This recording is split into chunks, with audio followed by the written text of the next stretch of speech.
The title of the article I'm going to discuss is Michael Polanyi's Neutral Keynesianism and the First Economics Film from 1933 to 1945. It is the first detailed account on the first economics film. After fleeing from Hungary in 1919 and then from Germany in 1933, Polanyi found an intellectual sanctuary in England where his interest turned from natural to social sciences. And he was not short of innovative ideas. While still being employed as a head of a chemistry laboratory at the University of Manchester in the early 1930s, he developed machines which illustrated the working of the economy by using liquids flowing through a sophisticated system of communicating vessels. Remember that the Philips machine Armagnac was only built in 1949. After building his economic machines, but before being engaged in developing the now famous theories of tacit knowledge and spontaneous order, Polanyi developed a pioneering economics film. The first version of the film premiered in 1938 as an outline of the working of money, the second version 2 years later as Unemployment in Money, the Principles Involved. Polanyi emphasized several times that his film portrayed Keynesian economics. But was it really Keynesian? The central message of the film was that money circulates through the economy. Polanyi called this circulation the money circle. It also showed how an additional amount of money in the form of investments creates multiplicative effects, boosting the economy. It argued that when there is an economic downturn, it is the responsibility of the state to give the necessary financial stimulus. So far, this sounds very Keynesian.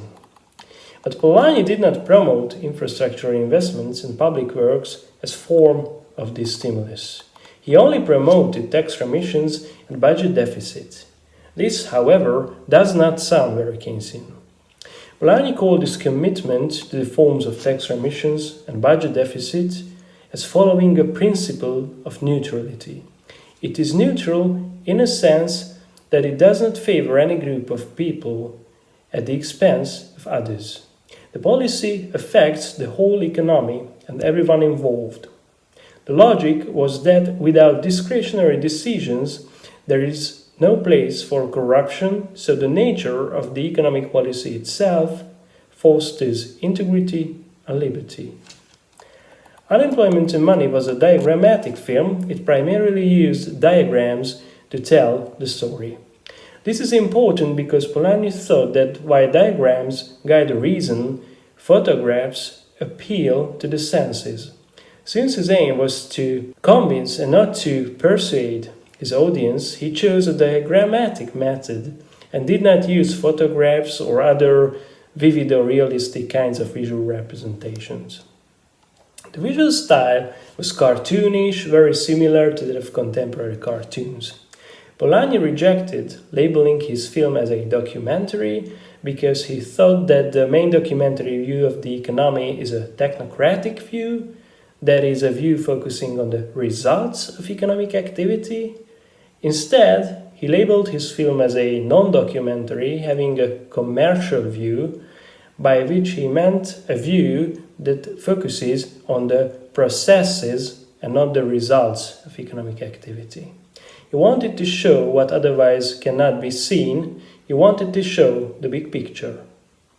The initial reception of the film was rather favorable. There were at least 10 press releases in the 2 years after the premiere of the first version. It was discussed in columns in Nature, The Times, Financial Times, Today's Cinema, Manchester Guardian, Documentary Newsletter, and a couple of other newspapers.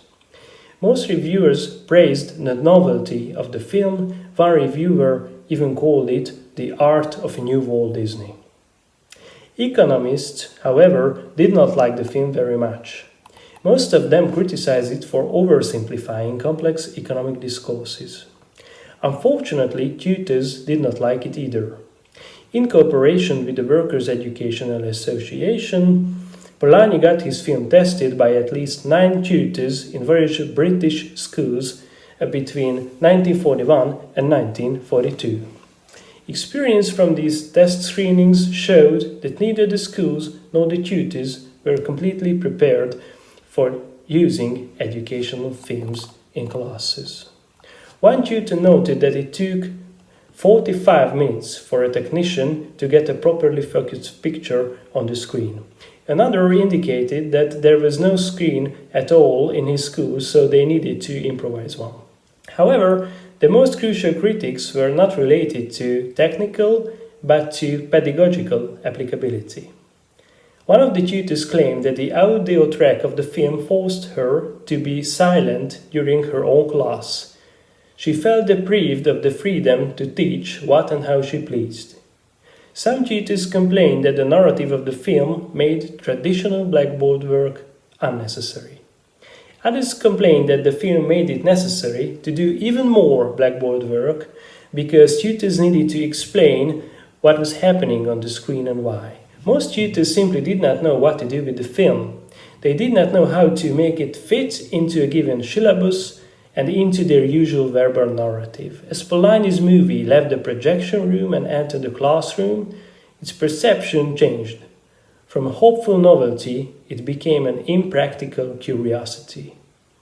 A couple of years after the premiere of the second version, it was clear that the impact of the film was far from meeting Polanyi's expectations. He transformed the film into a textbook that was published as Fun Employment and Free Trade in 1945, which he hoped would reopen discussions of his film. But that is another story to be told.